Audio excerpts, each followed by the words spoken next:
Yüzüme gülüp karanlıkta kuyu kururlar. Sözleri zehir kimi dilinde telle. Doğmadı taşıyır ruhumda ile. Pul görende değişirler şima tanımaz. Dar günde yanında bir nefer kalınmaz. Elim kalkanda yok yıkılanda var. Sevinirler derdime bu ne vicdanlar. Bir pay için o da atar kardeşini bele. Yüreğdeki dilde dua içerle deleke. Ben tek kalanda güçlendim öğrendim dersi. Kirli kohumdan uzak dur hayatım bestir. Kirli kohumlar birbirine dava salarlar. Kirli kohumlar özlerini hürmetten salar.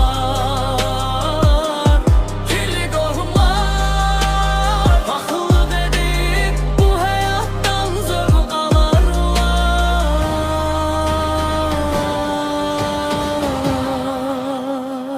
Ey ey ey, bir masa çörek kesip yüreğde hıyanet.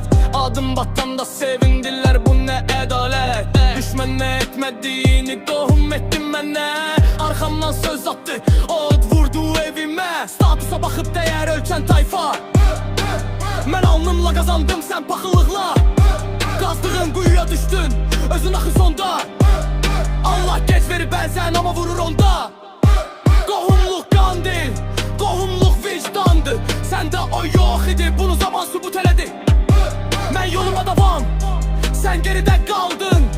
Çirkin oyunların öz başına çattı. Kirli kohumlar birbirine dava salarlar.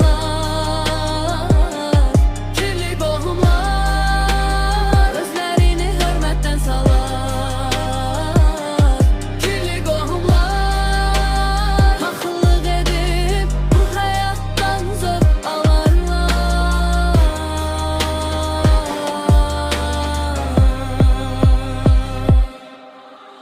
Üzme bakıp can deyir, arkamda lanet. Qohum mahkası takıp daxilində xəyanət.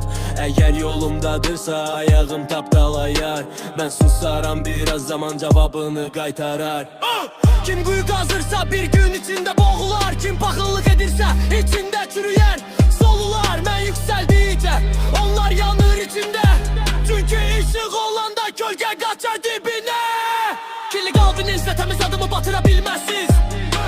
Ben düz yol gedirem siz batırsız bilinsiz. Bu rap derstir hayatın öz sesidir. Kirli kohumlar bu dünyanın gerçeğidir.